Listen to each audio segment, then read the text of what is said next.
Et l'on retrouve, pour poursuivre ce rendez-vous sur Liberté FM, Jean-Louis Montagu. Bonjour. Bonjour, Monsieur Gadot. Bonjour à tous les auditeurs. Merci de nous avoir rejoints avec notre invité, encore pour ce vendredi, Dominique Marsat. Bonjour à tous. Merci une nouvelle fois de nous rejoindre pour nous parler des forges danse, puisque vous êtes le vice-président du patrimoine à la route des canons de la Forge danse. Tout à fait. Voilà.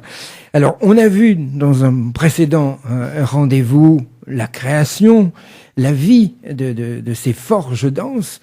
Mais on va rentrer dans le vif du sujet aussi pour savoir les années d'exploitation, le déclin de ces forges, et puis parler aussi de Henri Bertin, parce que c'est un personnage important aussi de ces forges. C'est même un personnage important dans l'histoire de la métallurgie d'une façon générale. Oui, et qui était natif de Dordogne. Hein. Tout à fait. Voilà. Alors, comment ces forges vont vivre, évoluer d'abord depuis leur création, parce qu'on le disait dans un précédent rendez-vous, il y a eu des initiateurs, il y a eu des chefs d'entreprise qui ont eu le courage peut-être. Est-ce que c'était un courage d'abord de créer une entreprise dans un Périgord qui était rural à l'époque ? Effectivement, parce qu'en plus, le problème de la récolte, par exemple, du minerai de fer, dont on avait parlé la première fois, c'était pas évident, parce qu'on a fait, effectivement, il suffit de se baisser pour trouver du minerai de fer, mais c'est quand même primordial, le minerai de fer, pour avoir une industrie comme ça. Mais d'abord, il y avait un problème de qualité, il y avait un problème de quantité, c'est-à-dire que moi, j'ai travaillé depuis avec des gens qui travaillaient dans les mines, actuelles, et qui disent, le minerai de fer en Dordogne aujourd'hui, il est inexploitable parce que nous, on y va avec des chargeurs, avec des godets qui font 60 tonnes. Et de 60 tonnes, quand on fait une charge, il faut que tout de suite on récupère du fer exploitable. Le fer qui est en Dordogne, il est tellement éparpillé que c'est plus exploitable aujourd'hui. Donc, à l'époque, ils avaient déjà le même problème. C'est-à-dire que il fallait absolument que les initiés, comme je disais dans la première émission, fassent des tournées tous les soirs avec des ânes, récupèrent ces petits gravillons, ces petits rognons de fer, et puis les amènent aux forges pour travailler. Et puis aussi, il y avait d'autres... alors ça c'était une difficulté technique, mais il y a aussi une difficulté environnementale énorme, c'est que ça consommait énormément de forêt. Donc en général, quand un propriétaire de forge ou un maître de forge s'installait, il faisait en sorte d'acheter ou de louer toutes les forêts alentour. Et en quelques mois, quelques années, les forêts étaient détruites. Donc en fait, ça c'était un véritable souci. Aujourd'hui, on arrive en Dordogne, on voit ce beau département bien vert, on se dit qu'est-ce que c'est magnifique. Mais quand on regarde bien les forêts de Dordogne, on a beaucoup d'endroits où on a des forêts qui sont pas si développées que ça, qui sont des forêts de taillis. Donc on voit bien que cette forêt s'est pas développée avec des beaux arbres, des grands arbres, comme on a d'autres forêts en France.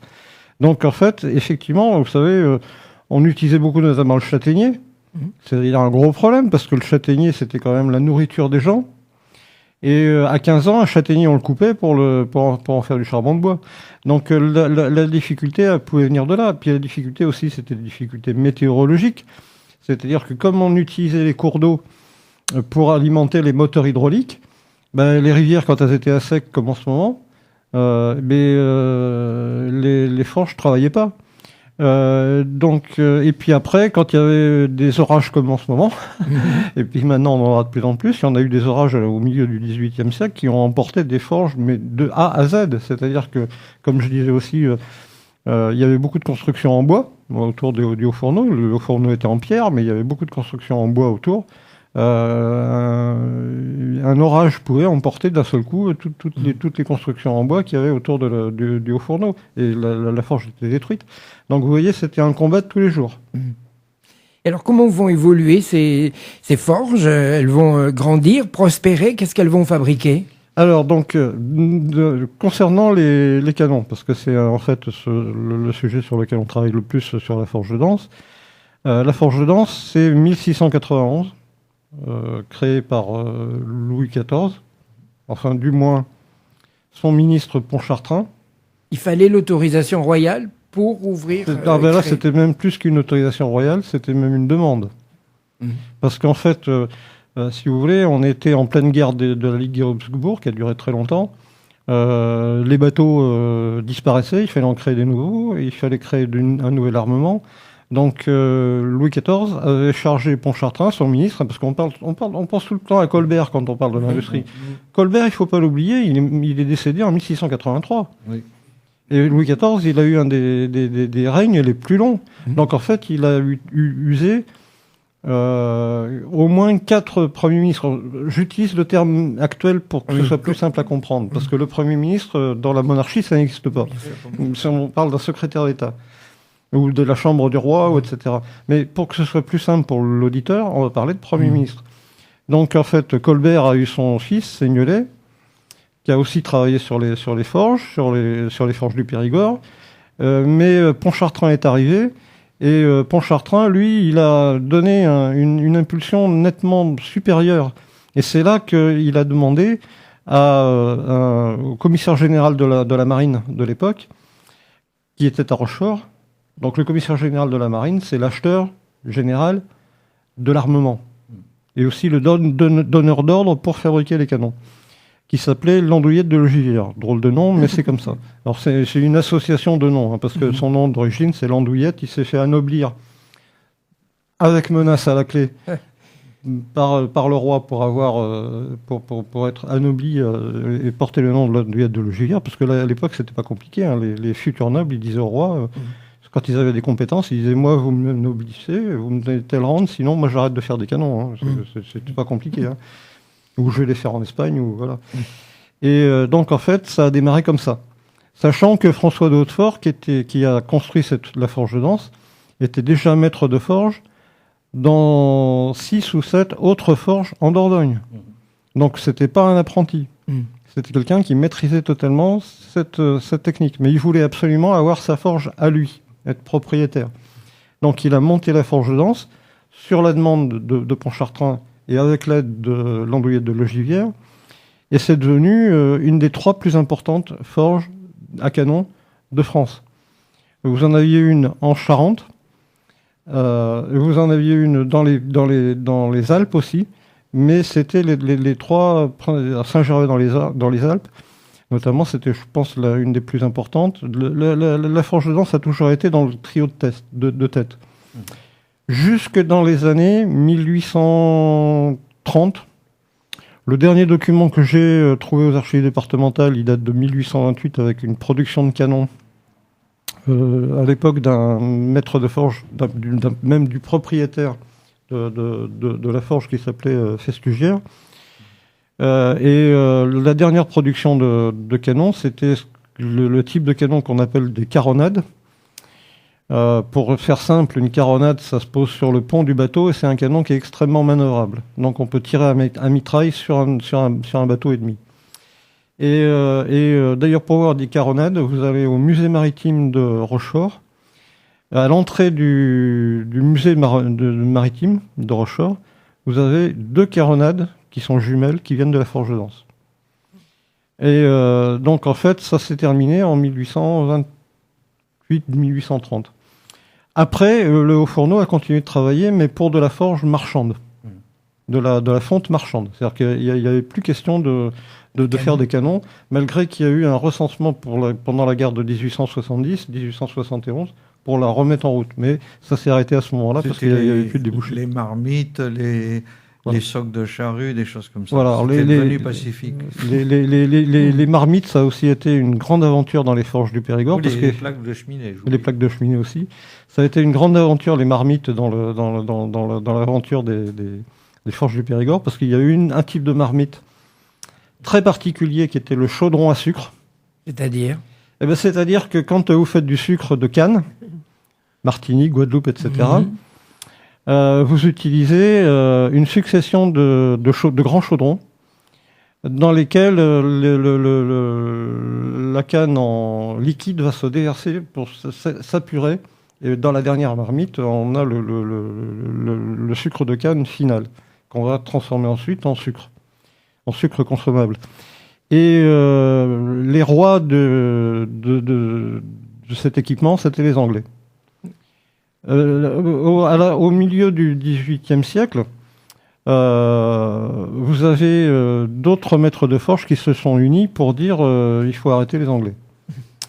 Et donc là sont intervenus les Laulaniers, qui sont des maîtres de forge rive gauche de la Dordogne, et qui ont mis au point des nouvelles technologies sur ces marmites, pour créer donc ces systèmes de moulins à sucre. Alors non seulement ils faisaient des marmites, des chaudrons, mais ils faisaient aussi des moulins entiers, c'est-à-dire avec des systèmes de rouleaux pour écraser la canne à sucre.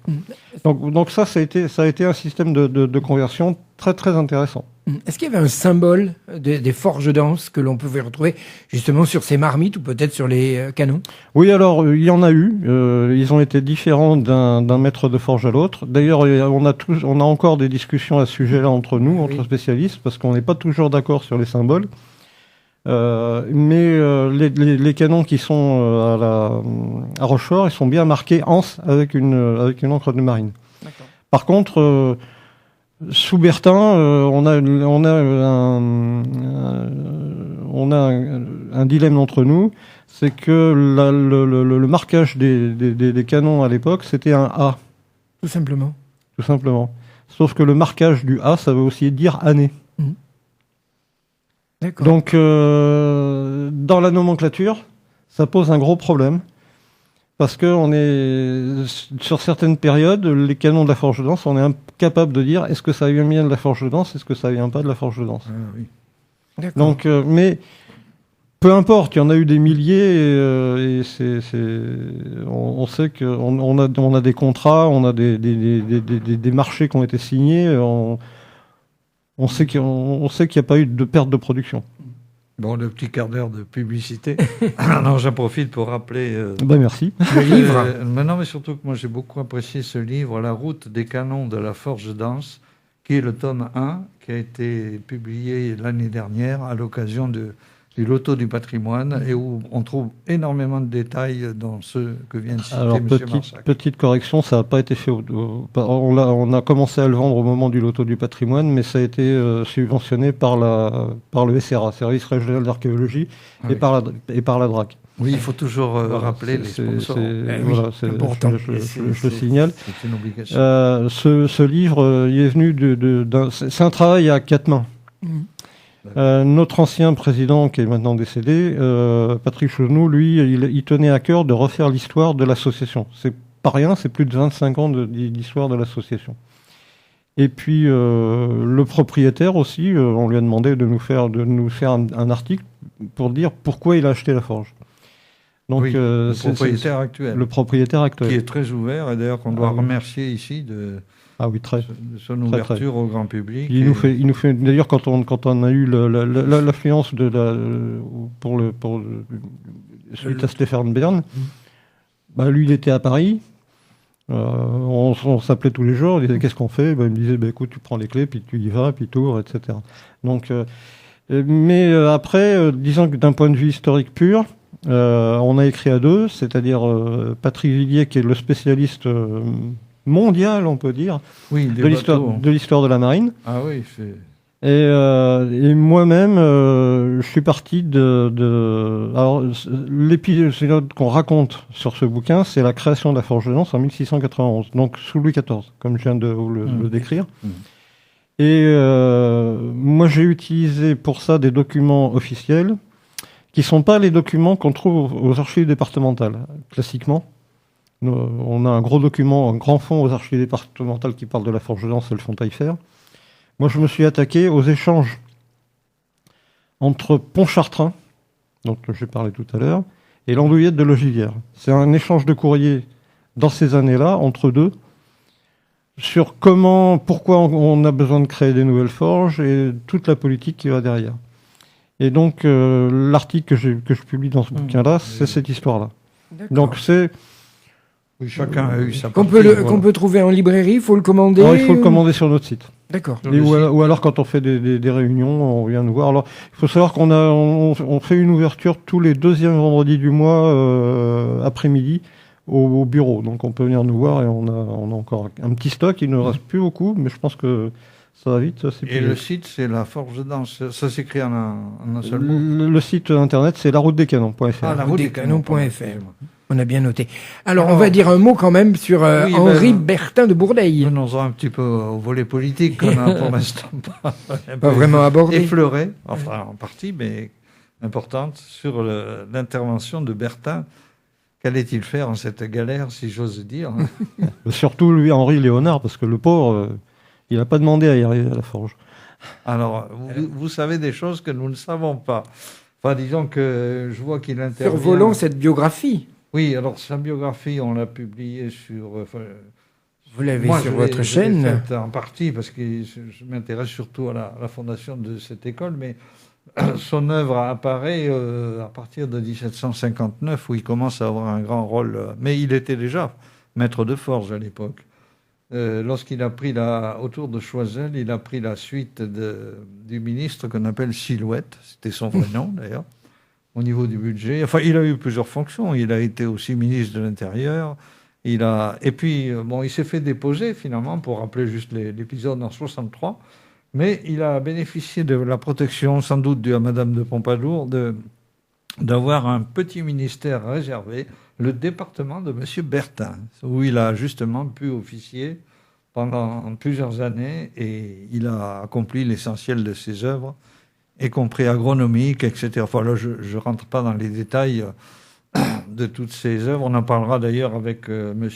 Piron bientôt, dans le prochain rendez-vous. Frateau, qui était le frère de M. Bertin, avec qui ils ont eu des aventures à peine racontables. Non, je voudrais juste... Même honteuse, on peut le dire. Alors, comment est-il intervenu? Ça, M. Marsac le sait mieux que moi. Alors, si vous voulez, Henri Léonard, lui, il atterrit en fait à la Forge Danse par héritage de la forge par son père. Alors, c'est vrai que moi, j'utilise toujours le terme de rocambolesque sur la façon dont est arrivée la Forge Danse entre les mains des Bertins.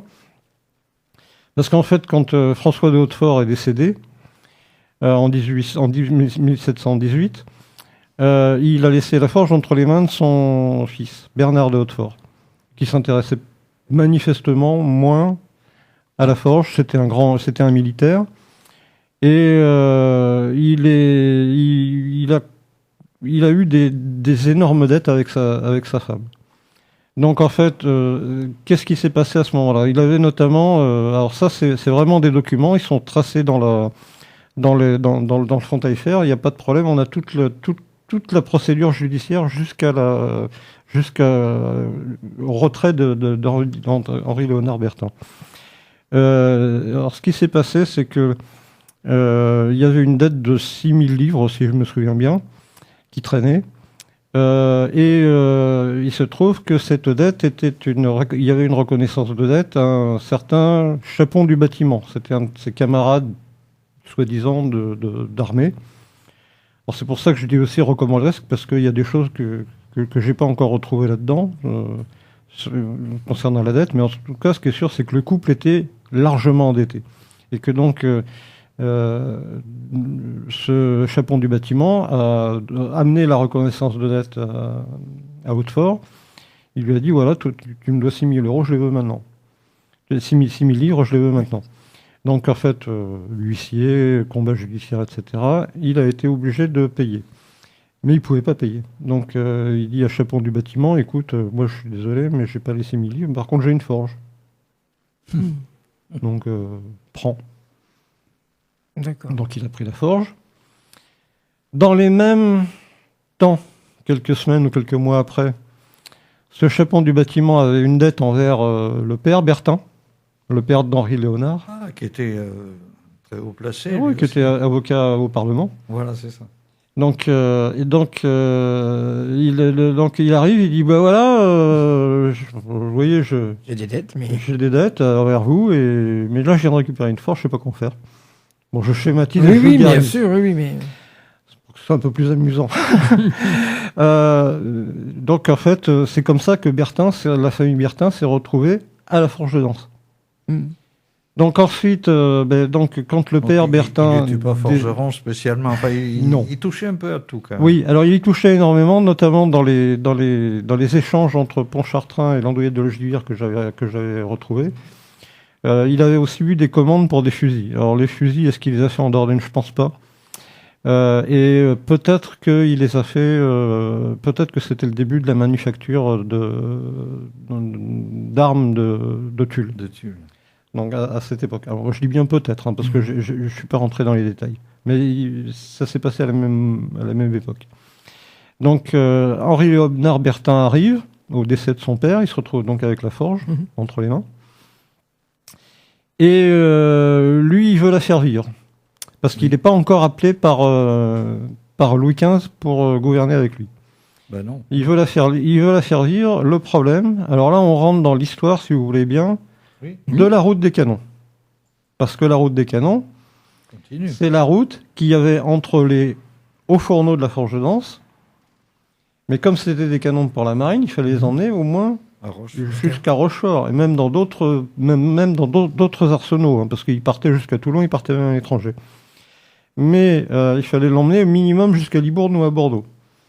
Donc vous avez 34 km de route pour aller dans un port qui est sur la Vézère, qui s'appelle le port du Moustier. Très beau site touristique, actuellement. Donc il faut savoir qu'à l'époque, il y avait un petit port là, et que là, on y chargeait des canons qui venaient de la Forge d'Anse. Tout le monde me dit, comment tu sais ça? Alors là, c'est très simple. Dans le front Taillefer, il y a... On peut se dire, comment sait-il cela? Ben voilà. On suppose qu'il est allé aux archives, mais peut-être pas. C'est la question qu'on se posait. Alors, donc, il y a les archives départementales. Le front Taillefer est rempli de bons de livraison de canons par les bateliers de l'époque. Donc, on sait très bien qu'il les prenait au port du Moustier et dans d'autres ports aussi sur la Vézère et sur la Dordogne. Comme je vous disais, il y avait au moins 17 forges qui fondaient des canons et qui les emmenaient ensuite à Libourne ou à Bordeaux. Et donc, cette route, on n'avait pas les belles routes goudronnées qu'on a maintenant, hein, vous en doutez bien. Elle était souvent en mauvais état.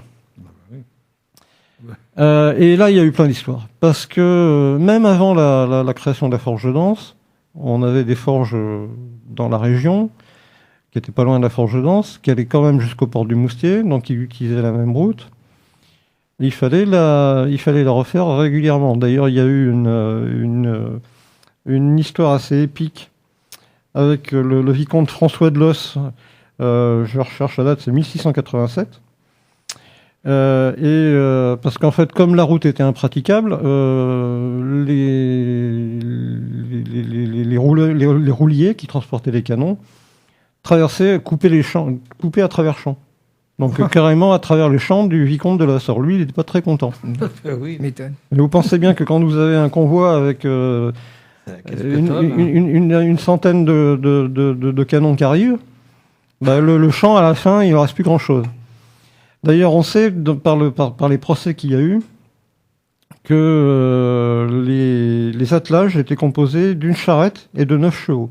Alors vous imaginez le massacre quand vous en avez une centaine, plusieurs dizaines, voire une centaine, l'un derrière l'autre. Le baron de Pointys, qui dirigeait les corsaires à l'époque, parce qu'en fait, on fournissait pas que la marine officielle, on fournissait aussi les corsaires. Pointys était le commissaire général de l'artillerie pour les corsaires à l'époque. A manœuvré avec le vicomte en disant non, désolé, mais c'est ordre du roi et puis de moi, donc on passera. Il n'y a rien à faire. Il n'y a rien à faire, on passera. Mais il y a eu des dédommagements. Mais ça, c'est une longue histoire. Et il y a un énorme dossier qui est sur là, on le trouve aux archives départementales de Bordeaux, à propos de Bertin, sur la réparation de la route des canons. Alors c'est un dossier qui a beaucoup d'intérêt. Parce que certains historiens, notamment en Charente, ont pu dire que à l'époque dans les années 1750 notamment, la Forge d'Anse ne fonctionnait plus. Or, dans ce dossier de réparation de la route des canons, qui date de ces années-là, Henri Léonard Bertin dit « Moi, j'ai des canons à transporter, il faut refaire cette route. » Donc ça prouve, sans aucun doute, que la production de la forge de lance en canon ne s'est jamais arrêtée. Elle était même très importante parce que Louis XV était aussi un grand roi guerrier. Oui. Donc il y a tout un dossier à ce niveau-là. Il faut savoir que Henri-Léonard Bertin à l'époque n'était pas encore ministre. Il était intendant de Lyon. Et ça compte pour moi dans la suite de son histoire dans l'industrie. Et donc, en fait, il était intendant de Lyon, mais il a énormément échangé avec l'intendant Tourny et aussi avec Truden, qui était donc ministre à l'époque de Louis XV. Bertin voulait forcer les gens de la région à venir sur la route pour la réparer. Donc, il voulait instituer des corvées. Ça, c'était les années 1750-1760. Et Truden lui a répondu non, il n'y aura pas de corvée, parce que maintenant, les gens ils commencent à rouspéter un peu dans les campagnes. Ben oui. La Révolution, elle est 20 ans après. Hein. Oui, ça. Donc, il commençait à y avoir du bruit. Il commençait à y avoir du bruit. Donc, Bertin dit OK, on va réquisitionner des gens, mais ils seront payés. Et c'est un dossier qui est intéressant parce qu'on a une idée de salaire qui était payé pour les gens qui venaient travailler sur la route. D'énormes écarts entre les salaires des femmes et les salaires des hommes. Vous voyez, il n'y a rien de changé. On y est encore. Parce que peut-être même que si on réduisait les écarts, on pourrait régler le problème des retraites. Bon, ça c'était une parenthèse, mais je pouvais pas m'en empêcher. En fait, les salaires les plus élevés, c'était ce qu'on appelait les piqueurs, c'était les employés des points chaussés qui venaient faire l'appel le matin. Et qu'on appelait des piqueurs parce qu'en fait, ils avaient une feuille avec une espèce de pointeuse. Ils faisaient un trou dans leur feuille pour dire un tel, ils sont là. Bon, après, si vous voulez des détails, j'ai publié sur le site un document qui se réfère à ce dossier-là, que je vais réécrire pour le préciser. D'accord. Et ben voilà, on va aller sur Internet. Juste pour terminer, Jean-Louis. Une précision de plus, j'avais oublié de signaler que Bertin s'était enrichi sur le système de l'as, et qu'il s'était fait ennoblir via son épouse. Et c'est grâce à cette affaire de l'as qu'il est devenu châtelain de Bourdeil et marquis de Bourdeil. Et donc il a acheté cette forge d'Ans en 1740 et il s'est beaucoup enrichi avec, quand même. Ce qui lui a permis ensuite de monter dans les grades de la noblesse et de devenir donc un peu un protégé du roi, ce qui lui a permis d'avoir ce fameux ministère, ce cabinet où il avait des dizaines d'activités, dont la forge, bien sûr. Alors, il faut savoir quand même que l'histoire s'est mal terminée pour le fils, puisque les descendants de François de Hautefort, les descendantes, plus exactement, de François de Hautefort, ont lancé une très longue procédure contre la famille Bertin, et qu'elles ont gagné à la fin. Parce que, tout simplement, ils ont retrouvé des documents disant que la forge était inaliénable. Donc, en fait, le Bertin a été désavoué par Louis XV, il a été désavoué par le Parlement de Bordeaux, oui. Et il a été obligé de transiger pour rendre la forge. Mais c'est très intéressant, et d'autant plus que moi je trouve qu'il y a toujours eu un paradoxe chez Bertin qui était un physiocrate. Oui. Et les physiocrates, donc c'est quand même les premiers qui ont introduit un budget de l'État, quand même, il faut le savoir, et étaient contre l'industrie. Ils étaient pour l'agriculture, les physiocrates.